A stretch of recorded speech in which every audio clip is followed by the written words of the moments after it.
Hi, this is Jim Sevier with Convergence Readiness, and I'm going to go through a simplification or simplified message for shortest path bridging that you can use to engage senior level decision makers and key stakeholders that are of a non-technical nature. So you can have a dialogue and show the value of the solution without getting into the technology.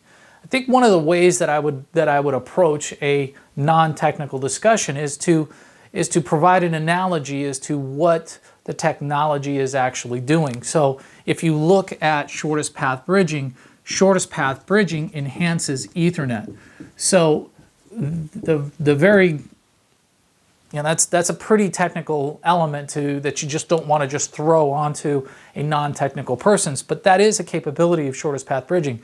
The ability to actually not be relying upon the existing protocols that are, legacy routing protocols that are in place, but still being able to provide greater scale, greater resilience, greater security, and more simplification of the network architecture. So you're getting a lot of value by just simply adding on to what's already there. Now, that's very similar to any sort of analogy where you're adding on to something, right? You want to improve your home, you can add a room onto the house. And the nice thing about adding a room onto the house is that it simply adds value because you're adding a room, you're probably adding maybe a screened-in porch. I mean, the same analogy works where you've got your house and you basically just, you know what, it's time to add on a room. Basically, I'm going to put in a new room and now my house has a higher value. So a good way of talking about shortest path bridging is it's just an add-on. It's an add-on that provides value or adds value to what's already there. You don't have to, it doesn't require you to tear down your house in order to add this add-on. The add-on can just be put onto the back of your house, a screen porch, whatever you want to call it. But shortest path bridging is that type of technology that enhances the value of what you currently have in place, enhances its operation, provides you more value, but isn't necessarily dependent on what's already there. So that's one way of talking about simplifying this message of enhancing Ethernet. Another way would be to do aftermarket modifications to your car or your truck. So if you do an aftermarket addition to your truck, give it maybe larger towing capacity for your car. Maybe you want greater speed or greater fuel efficiencies. There are various vendors that are out there that you can go to their websites and you can order parts to make your car perform better, handle better, get better gas mileage, greater towing capacities.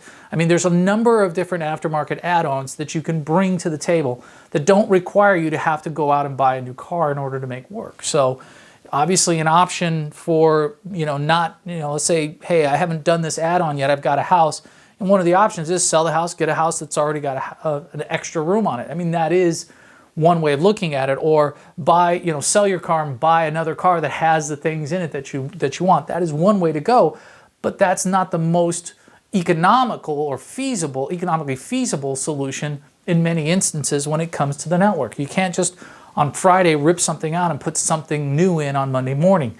Most businesses can't support that. So these approaches, whether it's adding something onto your house, increasing the house's value and giving you more space, or whether you're doing like an aftermarket add-on to your car, those are very similar analogies to what shortest path bridging is doing to your network. It'll give you the ability to get more scale, get more resilience, get more security, and make the network simplified. And you do that just by adding on an Avaya Fabric Connect, VSP 4000. You just add those boxes into the network to provide that sort of functionality. So that is one of the ways that I would deliver the message in a very simplified, granted oversimplified fashion, but a simplified fashion to speak to a non-technical person. Now, the second element that you could address and that you could deliver the message on has to do with flexibility. One of the the nicest elements associated with shortest path bridging is that it isn't a statically designed configuration. It is continually adapting to its environment. And once you have set up the center or the core part of the network, you never have to go back in and touch it again. And anything that you add to it doesn't affect the core of the network. Now, if you go back to legacy routing protocols, again, this is a very technical discussion that you don't want to have, but if you go back to legacy routing protocols, in order to add new services, most companies have to schedule downtime in the data center so that they can bring elements down so that they can build things back up again. But that's not the case. There you get a very flexible solution with shortest path bridging. In fact, you could liken it to, so here is a discussion that you could have with a non-technical person. It is very similar to the body's autonomic. Well, I got to be able to spell autonomic, so let me go grab that again. It's very similar to the body's autonomic nervous system.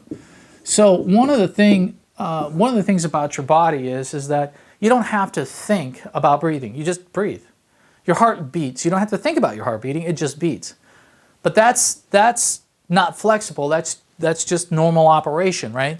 But one of the things about your autonomic nervous system is also adaptive, right? So being flexible and being adaptive are really two key elements there that shortest path bridging can bring. But your autonomic nervous system basically is that, let's say the room gets hot. If the room gets hot, then your autonomic nervous system kicks in and you begin to perspire so that you can cool off your body so you don't overheat. Overheating is not a good thing for a body, right? So your autonomic nervous system takes into effect the climate around your body. In addition to, it also takes into consideration how your body is functioning. Are you exerting yourself? Are you running? When you run, you don't have to think about your heart beating faster and your lungs having more oxygen and more oxygen flowing through your extremities. You don't have to think about it. It happens. And again, you're running, you're producing heat, and so the body perspires to cool yourself down. Again, very flexible and adaptive environment for your body is the autonomic nervous system. And that is very similar to how shortest path bridging is flexible and adaptable within the framework of traditional layer 2 and layer 3 routing structures. So yes, you know what? You could say flexibility, highly flexible, won't mean that much to a non-technical person. You could talk about autonomics and you could show them that and relate back to how the body actually functions, and now they've got a better understanding of really what shortest path bridging is going to be doing for their business. And what shortest path bridging does is that once you set up the core of the network where you've got services meshed, all you have to do when you add a service, when you add a server, or if you add devices to this environment, all you have to do is just provision at the edge. You do not provision the center. The center is autonomic. And what that does is it provides you with greater flexibility, allows you to make changes on the fly. You don't have to schedule downtimes because you're bringing down part of the core of the network. You're just simply adding services into what is basically a very flat, stable, and secure network, right? So again, so if you want to talk about flexibility, if you want to talk about the ability of the network to adapt to its surroundings and balance loads and doing all that kind of stuff, that's more of a technical nature. But if you want to have a more engaging and relevant discussion, talk about the autonomic nature, which resembles the human body's nervous system, and talk about how that's what shortest path bridging can bring to the table when it comes to enhancing the capability of the network. And again, in both cases, we're talking about not ripping out the existing infrastructure. We're talking about putting an additional protocol into the network that is not relying upon any of the legacy routing protocols that are out there. So hopefully that'll give you two things to talk about. So look at that enhancement to Ethernet and looking at it as an add-on to your house or an aftermarket add-on to your car or truck.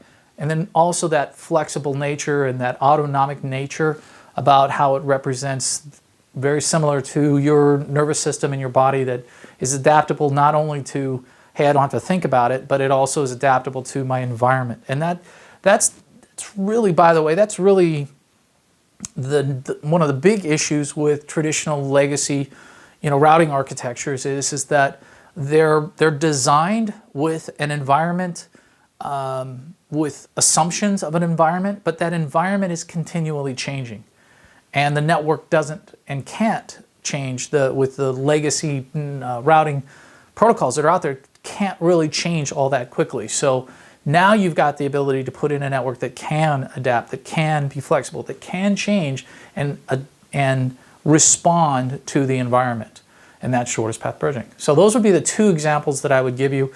Utilize those. If you've got any questions, feel free to reach out to me. I'll be glad to answer whatever I can and connect you with the resources to give you more information. And again, this is Jim Sevier with Convergence Readiness.